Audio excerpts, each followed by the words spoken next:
Bienvenidos a Inventario 20.1, hoy desde el Museo de las Ciencias Universum, recinto universitario que se ha dado a la tarea no solamente de dar a conocer la investigación científica que se realiza dentro de nuestra universidad, sino que desde hace 26 años se ha preocupado y ocupado por fomentar una cultura científica y tecnológica, principalmente entre niños y jóvenes, para así lograr un impacto social, educativo y cultural.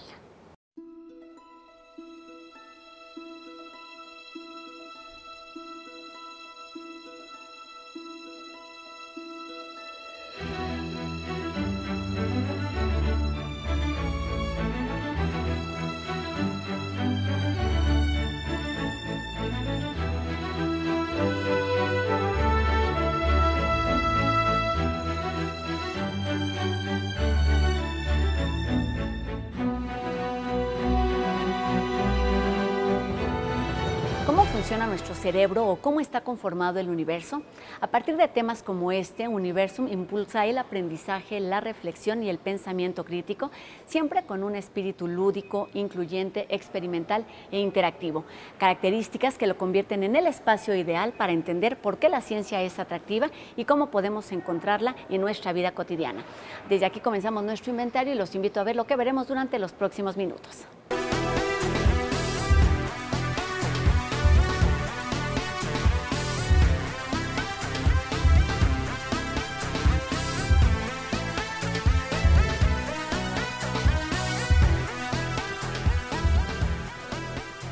¿Por qué los seres humanos somos tan diferentes si compartimos el 99.98% de nuestro genoma? Para responder esta pregunta sobre nuestro cuerpo, vamos a visitar esta exposición aquí en Universum.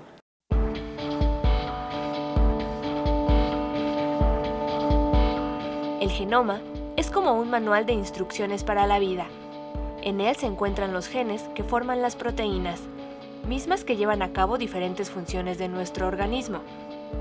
Conocer cómo está compuesto el conjunto del material hereditario del ser humano, comprender las variaciones genéticas y su interacción con el entorno, además de identificar los factores relacionados con distintas enfermedades como el Alzheimer, es lo que podrás ver en la exposición Genoma, un universo dentro de ti. El ser humano siempre ha tenido curiosidad de conocerse.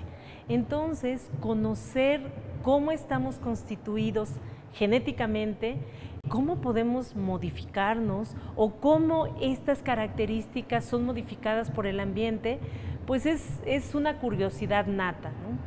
Al venir a esta exposición podrán interactuar con la vista, con el oído, con las manos y en un diálogo con nuestros anfitriones.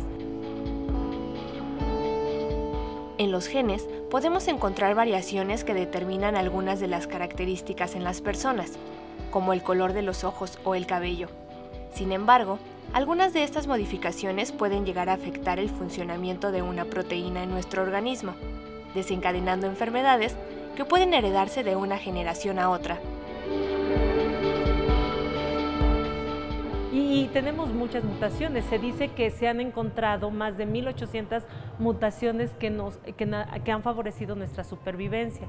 U otras mutaciones que no, por ejemplo, la cuestión de la diabetes, la cuestión de los triglicéridos, la hipertensión. Entonces, pues no lo veamos como malo o bueno, simplemente son características que están y pueden o no ser favorables.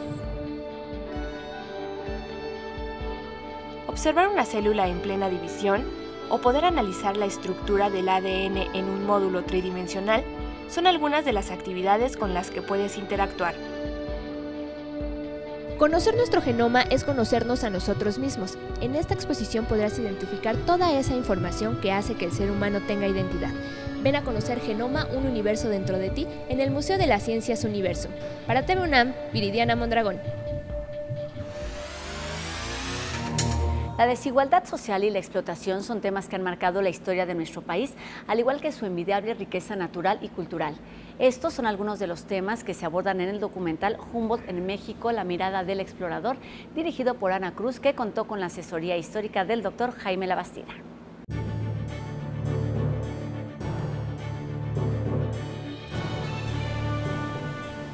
Mi interés por Humboldt data de hace aproximadamente 50 años.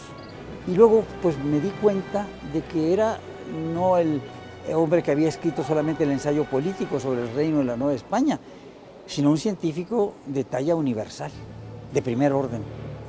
Corría el año de 1803 cuando Humboldt desembarcó en la Nueva España y, guiado por su curiosidad y conocimiento, transformó la pálida imagen que se tenía sobre el llamado Nuevo Continente. Mira, la verdad es un documental de corte científico. O sea, el proyecto es una propuesta en donde se va a enseñar al público toda la aportación científica de Humboldt, pero yo creo que como un proyecto cinematográfico de gran envergadura, o sea, tendría que llevar acompañado toda esta parte de la riqueza del personaje, porque Humboldt es realmente un humanista, un escritor, un artista, un esteta, un romántico y al mismo tiempo un científico riguroso y profundamente conmovido con las cuestiones sociales y las injusticias sociales que había en una colonia como era la Nueva España. Yo creo que hay algo muy importante que él señaló cuando visitó la Nueva España. Se dio cuenta de los enormes contrastes que había en el país. Instituciones científicas de primer nivel, el Real Seminario de Minas, la Real Academia de San Carlos, el Real Jardín Botánico y al propio tiempo la miseria y la degradación más grandes. Lo llamó el país de la desigualdad y eso sigue, por desgracia, aún vigente en México. Humboldt en México, la mirada del explorador, se proyecta en salas universitarias durante el mes de mayo. Desde hace 5 millones de años, el Sol emite la radiación que nos proporciona la energía para vivir y es considerada por los científicos una fuente inagotable, por lo que se han dado a la tarea de inventar distintas formas para que la energía solar sustituya poco a poco a la energía eléctrica. Estos dispositivos que se encuentran de cara al Sol se llaman paneles solares. Su uso es muy común en todo el mundo porque son una herramienta alternativa y eficaz para cuidar el medio ambiente. Están en espacios que se caracterizan por tener un importante consumo de energía, como oficinas, casas, industrias, granjas, laboratorios y escuelas. Cada panel solar se conforma por un conjunto de celdas fotovoltaicas de silicio o selenio, elementos químicos que lo hacen funcionar. Una celda fotovoltaica es aquella que transforma la energía del sol en energía eléctrica. Sin embargo, estas celdas que se exponen tanto tiempo a los rayos del sol pueden dañarse y disminuir su rendimiento. Un equipo de universitarios encabezado por el Dr. Sergio Cuevas se dedica al cuidado, reparación y estudio de las celdas fotovoltaicas a partir de simulaciones de temperatura y medio ambiente en el laboratorio. ¿Qué es lo que sucede con estas celdas fotovoltaicas? Están expuestas al sol. Esto quiere decir que están en una radiación constante y se están calentando. ¿Qué tanto se calientan? Pues va a depender del recurso solar que se tenga en ese momento y la temperatura ambiente. Su temperatura es muy importante ya que el rendimiento de una celda disminuye conforme aumenta su temperatura. Este laboratorio, de esta parte, tenemos la capacidad de estar viendo una celda mientras está bajo unas condiciones de iluminación y estarla analizando también termográficamente. Aquí tenemos la ventaja de que hay diversos laboratorios que producen las propias celdas fotovoltaicas. Entonces todas esas celdas se pueden venir a este laboratorio y poderle hacer su análisis termográfico. Quiere decir que podemos ver cuál es su distribución de temperatura, ver qué tan homogéneas son, ver si hay en algún punto que se calientan más y cómo este calentamiento de más nos va a afectar en su rendimiento una vez que estas sean expuestas a las condiciones ambientales a las que se enfrenta una celda todos los días. Estos experimentos de temperatura y calor se realizan en el Instituto de Energías Renovables de Temisco, Morelos, y también sirven para estudiar el rendimiento de algunas máquinas que producen energía eléctrica. De esta manera, los investigadores proponen el reuso de energía eléctrica y perfeccionan las técnicas en la aplicación de energías renovables. Para TV UNAM, Nadia Rodríguez. ¿Cómo es que los movimientos sociales o políticos impactan las emociones colectivas? Esta es una línea de la exposición Sublevaciones a la que nos acercamos en nuestra postal de hoy.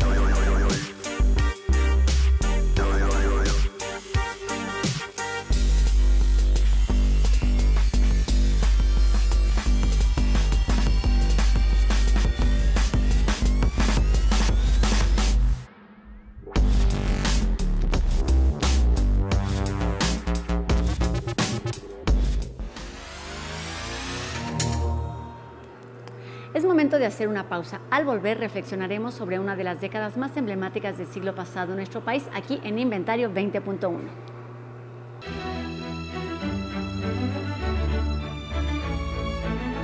El movimiento estudiantil de 1968 marcó sin lugar a duda la historia reciente de nuestro país, pero este hecho ha inspirado a múltiples interpretaciones e investigaciones y Pau viene a platicarnos de una de ellas. Sí, Rosa, pues mira, el próximo mes de octubre se cumplen 50 años del movimiento estudiantil del 68.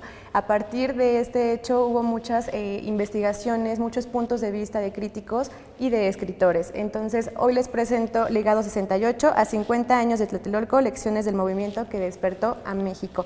Es del autor Antonio Velasco Piña, que ya ha hecho diferentes libros acerca de este tema, uno de ellos Regina, que viene un poquito ligado con este tema y con este libro. Entonces, no solamente es para conmemorar este movimiento que marcó a México, también es precisamente para hablar de todos los hechos que estuvieron a través del mundo. Por ejemplo, el Mayo francés, la Revolución Cultural China, la Guerra de Vietnam, que en ese momento atravesaba ese año. Entonces, este libro, hay que decir que no solamente es un libro histórico, no es un libro que te va a decir personajes y fechas, ¿no? También es una visión externa, por ejemplo, lo hace a partir de un movimiento planetario. Entonces, él marca el porqué de decisiones, de por qué de esta, no sé, por ejemplo, de este conflicto estudiantil, pero a partir de un movimiento, ¿no? De una energía y de una era que cambiaba en ese momento. Factores externos que determinan lo que sucede en un contexto social y político, y bueno, son muchas las lecturas que se puede hacer, y es importante decir, me parece, que esas visiones pueden ir cambiando conforme pase el tiempo. En esta ocasión se cumplen 50 años y seguramente hay nuevas luces, nuevas vías para seguir estudiando y aprendiendo lo que ocurrió en ese momento. Sí, así es, Rosa, y además el autor marca muy bien como la pauta de decir, bueno, pasaron estos acontecimientos, pero dice un porqué, está dividido en tres partes. El antes, 1967, durante y las consecuencias también, ¿no? En la tercera parte.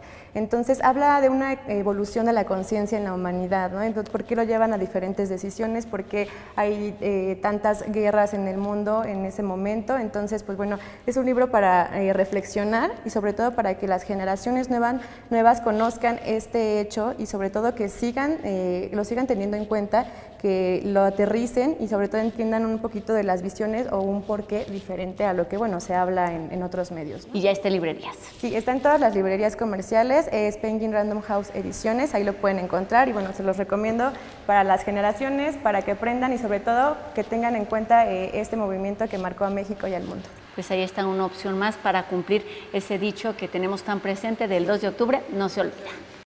De este y otros acontecimientos que marcaron la década de los 60 tienen mucho que decirnos los historiadores universitarios. ¿Qué pasaba con la música, la literatura, el movimiento feminista y hasta los Juegos Olímpicos? De esto va nuestra siguiente historia. No basta con recordar una fecha, sino con comprender cómo ocurre ese momento, por qué es tan representativo y mostrar lo que la historia puede. Lo que la historia puede es favorecer una reflexión serena sobre los acontecimientos del pasado que no están tan lejos, por cierto, de nuestro presente. En el ciclo de conferencias Los 60 más que una década, se ofrece un panorama global sobre el contexto social, político y cultural que marcó el 2 de octubre de 1968. Estas conferencias, que están abiertas a todo el público, forman parte de los festejos conmemorativos que la UNAM lleva a cabo todo el año.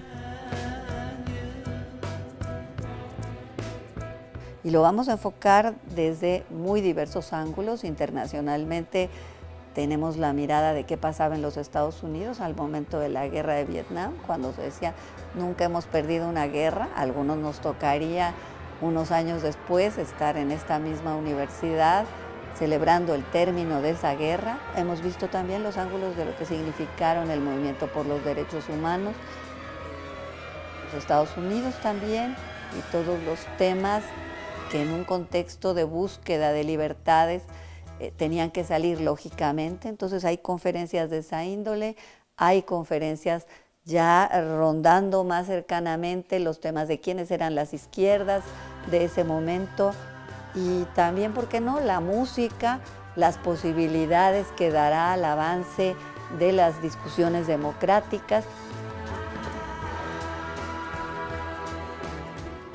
ante los acontecimientos inmediatos, quizá acontecimientos tristes, deplorables, y plantados frente a un escenario que pueden ser la Plaza de las Tres Culturas, que engloba toda la historia que debemos comprender y que es nuestra y que curiosamente ahí ocurre el 2 de octubre, pues se obliga. Creo que estamos muy comprometidos los historiadores a mostrar lo que la historia sí puede ante un presente difícil, complicado, en donde los jóvenes sin duda alguna están en el centro. Pues yo creo que hay mucho que pensar sobre esto.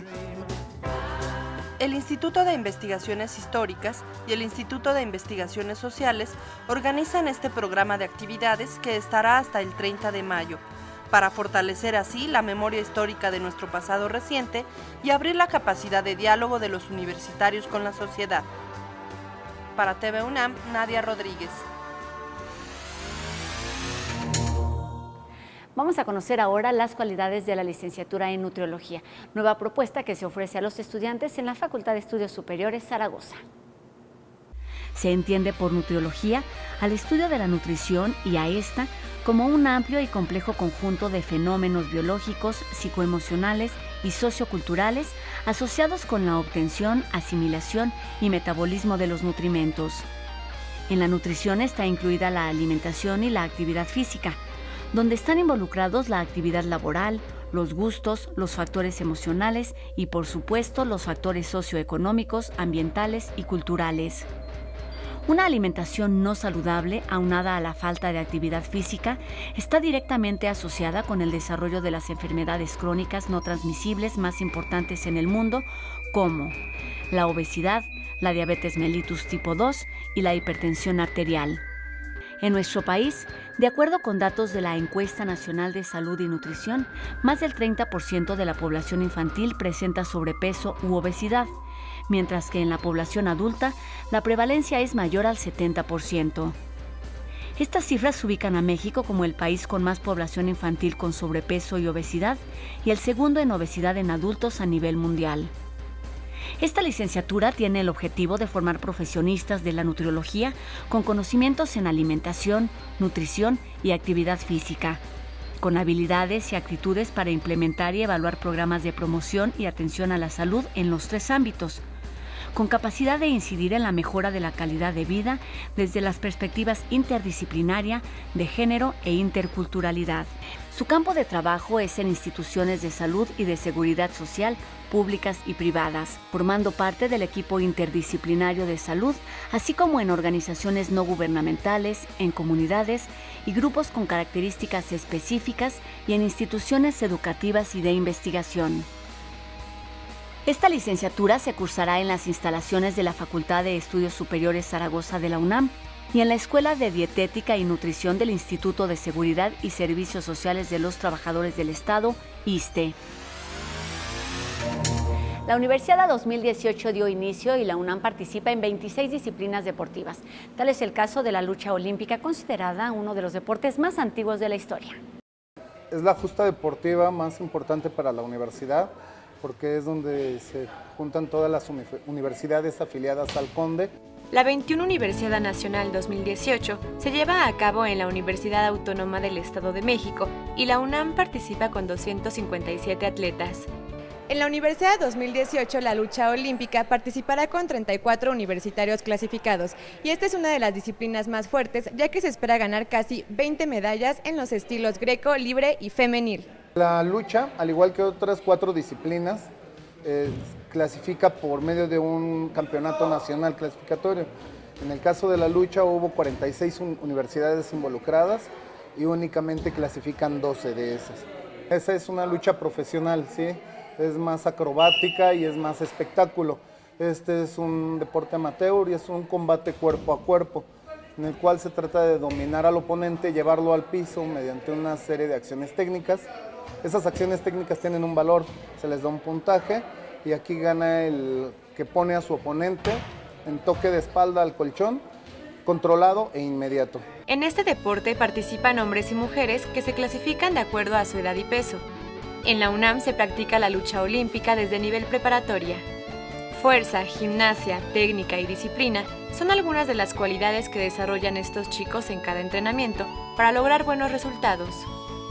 Definitivamente es un deporte muy integral porque en él desarrollas muchas habilidades biomotoras, flexoelasticidad, resistencia, fuerza, pero sobre todo yo he visto en mi persona y en mis compañeros el desarrollo de un fuerte carácter. Es mi primer año de universidad y clasifiqué en primer lugar. Y en el regional me fue muy bien, quedé en primer lugar, entonces pues seguimos entrenando fuerte para obtener un mejor resultado en Olimpiada y en Universidad. Pues las mujeres somos algo fuertes, ¿no? Intensas aquí, porque pues ambas nos tenemos que exigir. Este encuentro deportivo concluye el 9 de mayo en el Estado de México. Yo invito a toda la comunidad universitaria a practicar un deporte. Muchas veces en la infancia creemos que no somos buenos, pero realmente el deporte te complementa como persona, como universitario. Para TV UNAM, Paulina Gómez. México, Pumas, Universidad, ¡Goya! ¡Goya! ¡Cachú, cachú, ra, ra, cachú, cachú, ra, ra! ¡Goya! ¡Universidad! Terminamos con algunas opciones para que ustedes decidan qué hacer durante los próximos días. Yo los espero aquí la próxima semana en Inventario 20.1. Adiós.